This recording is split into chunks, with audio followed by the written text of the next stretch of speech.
Dasar teori yang saya gunakan adalah yang pertama, sifat koligatif larutan. Larutan itu sendiri merupakan campuran homogen antara dua zat atau lebih. Nah, adanya interaksi antara zat terlarut dan pelarut dapat berakibat terjadinya perubahan sifat fisis dari komponen penyusun larutan tersebut. Salah satunya adalah sifat koligatif larutan. Jadi, sifat koligatif larutan adalah sifat larutan yang hanya dipengaruhi oleh jumlah partikel zat terlarut di dalam larutan. Hukum Raoult merupakan dasar bagi 4 sifat larutan encer yang disebut sifat koligatif. Empatnya yaitu, yang pertama, penurunan tekanan uap larutan relatif terhadap tekanan uap pelarut murni. Yang kedua, peningkatan titik didih. Yang ketiga, penurunan titik beku. Dan yang keempat, gejala tekanan osmotik. Dasar teori yang kedua adalah penurunan titik beku larutan. Penurunan titik beku larutan adalah proses pembekuan suatu zat cair yang terjadi bila suhu diturunkan, sehingga jarak antar partikel sedemikian dekat satu sama lain dan akhirnya bekerja gaya tarik-menarik antar molekul yang sangat kuat.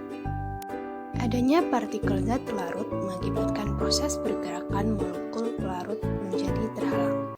Akibatnya, untuk dapat lebih mendekatkan jarak antar molekul diperlukan suhu lebih rendah. Jadi, titik beku larutan akan lebih rendah daripada titik beku pelarut murninya. Perbedaan titik beku akibat adanya partikel zat larut disebut penurunan titik beku atau delta TF. Penurunan titik beku larutan sebanding dengan hasil kali molaritas larutan dengan tetapan penurunan titik beku pelarut atau KF dinyatakan dengan bersamaan seperti pada gambar yang tertera. Dasar teori yang ketiga adalah es krim.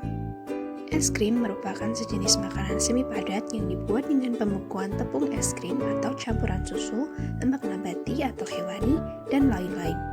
Es krim merupakan busa atau gas yang terdispersi dalam cairan yang diawetkan dengan pendinginan serta memiliki titik beku -3 derajat Celcius atau di bawahnya.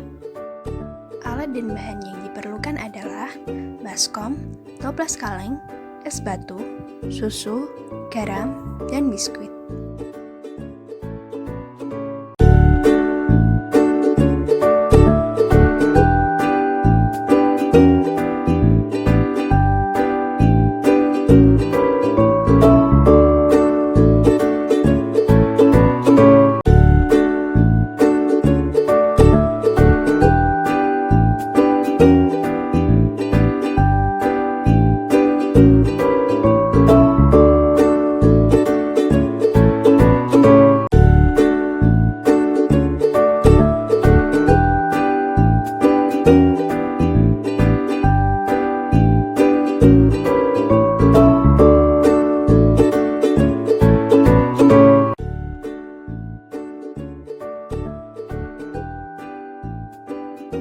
Hasil percobaannya adalah adonan es krim membeku setelah belasan atau puluhan menit proses penguncangan pada wadah yang berisi larutan air garam.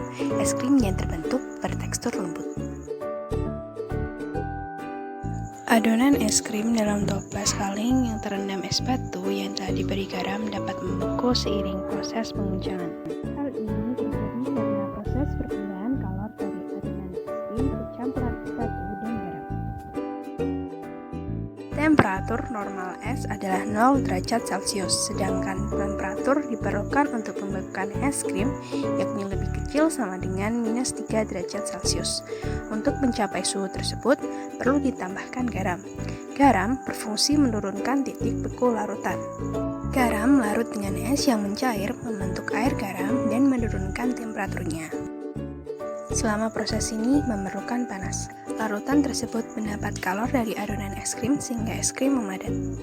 Penguncangan selama proses pembekuan ini bertujuan untuk memperkecil ukuran kristal es yang terbentuk sehingga es krim semakin halus. Hasilnya terbukti dengan tekstur es krim yang beku memiliki tekstur lembut. Kesimpulannya adalah, yang pertama, sifat koligatif larutan adalah sifat larutan yang hanya bergantung pada jumlah partikel zat terlarut dalam larutan.